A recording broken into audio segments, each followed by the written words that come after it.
Amidst the release of several major Nintendo games, it's pretty easy to forget that Nintendo's newest Kirby title, Kirby and the Rainbow Curse, releases on February 20th in the States. It seems to be going the Captain Toad route, releasing on the Wii U as a full retail game, but selling at the reduced price of $40. This game is a spiritual successor to Kirby Canvas Curse, a Nintendo DS Kirby game that controlled the pink puffball by drawing trails with him to roll through on the touchscreen. Kirby fans are pretty mixed on the touchscreen gameplay, but personally I found it to be a lot of fun, and I was excited to hear that Rainbow Curse would be making this gameplay and bringing it to the Wii U's gamepad touchscreen. Right off the bat, you'll notice one big detail with Rainbow Curse, a downright gorgeous claymation-inspired theme that carries throughout the title. Kirby has been known to experiment with different artistic styles before, from watercolor to yarn, and once again, the visuals for this Kirby title are just perfect. Unfortunately, there's a few things that keep the clay aesthetic from really shining. While I'm not typically a huge fan of cutscenes, this one at the opening is basically the only one we see in the entire game, and I would have loved to see more like it. On top of this, it becomes apparent pretty early on that if playing as a single player, it is nearly impossible to play this game while looking at your television. The lines and taps that you use to control Kirby are far too precise to freehand them while looking forward.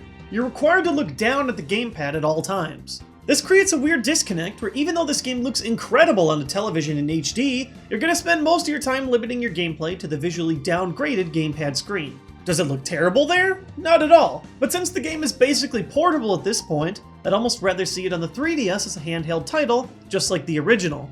But beyond the colors, how does Kirby handle? Pretty well in my opinion, although just like Canvas Curse, it takes some time to master the best way to navigate Kirby with the taps and swipes alone. It took me a handful of hours before I truly felt like I was moving Kirby perfectly with every trail, which I'm sure could frustrate a few gamers new to this kind of movement. With practice though, there's a lot of fun to be had creating a fluid trail for Kirby, all while defeating enemies, collecting treasure, and solving puzzles. The major draw for this game is much like the modern Kirby formula. It isn't extremely challenging to clear through most of the game, but it is very difficult to collect all the hidden treasure and secrets within every stage. 100%ing the game takes a lot of time and mastery. Some treasure chests are gated behind hard blocks that require Kirby's spin dash to crush. However, you can only use the spin dash once every 100 start pieces collected, encouraging you to go out of your way to grab collectibles as often as you can, rather than blowing through the levels. Other challenges require split-second reaction time, where you're thrown into a puzzle with 15 seconds to solve.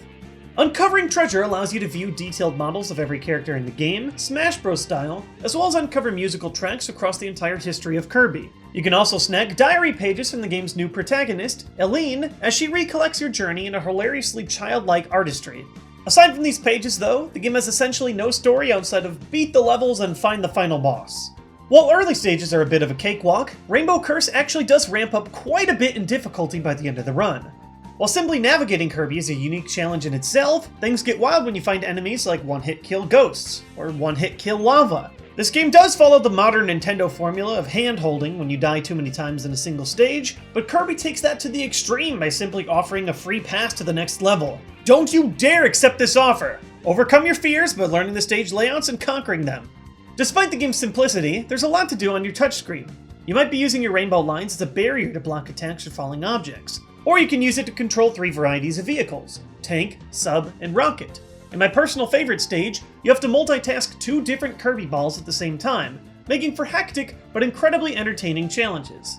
The stages are well designed, often taking small bits and pieces that you learn in the early game and applying them in full force by the end of your experience. My only gripe with the design is that Kirby can't copy abilities from foes like he can in Canvas Curse. Simply dashing into every foe to defeat them can feel a little stale, especially when Kirby is one of the most versatile faces in gaming at this point. The 21 main stages and 8 main bosses, while a bit on the short side, is comparable to the original Canvas Curse game. Bosses require lightning speed reaction time, often challenging you to block attacks defensively while finding an opening to attack, often simultaneously. The only bummer here is that, like Canvas Curse, there are boss refights. Your first 3 bosses will be encountered a second time with a minor twist for added difficulty, but personally I would rather fight with more variety. If you're as bummed as I am that your main television screen goes mostly unused in this title, you can at least allow for some players to view it in the game's co-op mode. Here, additional players use a Wiimote or other Wii U controller to take control of Waddle Dee, who instead of working with a ball mode has multiple jumps and a spear attack. The problem is that Rainbow Curse's gameplay doesn't allow for intuitive cooperative play. As the gamepad player, you want to create ramps so that Kirby can jump, but Waddle Dee can't jump through the ramps that you make. You can create horizontal platforms for D to jump on, but it might not always work best with where you want to take the ball Kirby. If Kirby goes too far away, which happens commonly, Waddle Dees are forced to teleport to your main screen.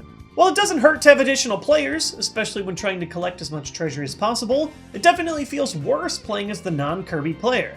They mitigate this somewhat by adding a mandatory co-op session in every stage where Kirby is useless and Waddle Dee needs to save him, but overall it can be a pretty hectic journey with a group. One area where having a second player is huge, though, are the 15-second challenges, where simply having an extra body racing for treasure is huge. These challenges make up a small extra mode that you can clear through outside of your main journey, but overall it's a pretty quick diversion.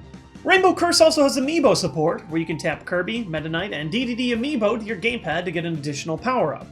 I'm still waiting on my Meta Knight and DDD to be delivered, but I tested Kirby for this review.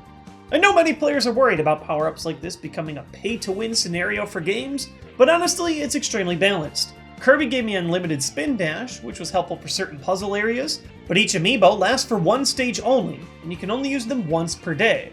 You can solve the game just fine without the Amiibos, and even if you do own them, I recommend you at least try and clear stages without them first. Kirby and the Rainbow Curse is a pretty short adventure. Clearing each level once will probably take you around 6 or so hours, and collecting all the treasure and challenges will run you closer to 20.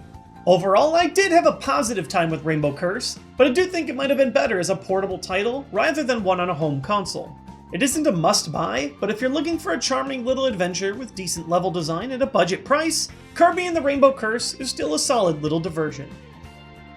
Thanks for watching today's Nintendo review. If you want to check out the other reviews I've done for this Nintendo-filled February, you can find them right here. Also, if you want to get alerts when my new videos go live, you can click the subscribe button right here to help the channel out. Thanks for watching, and I'll see you all soon with the next Nintendo video.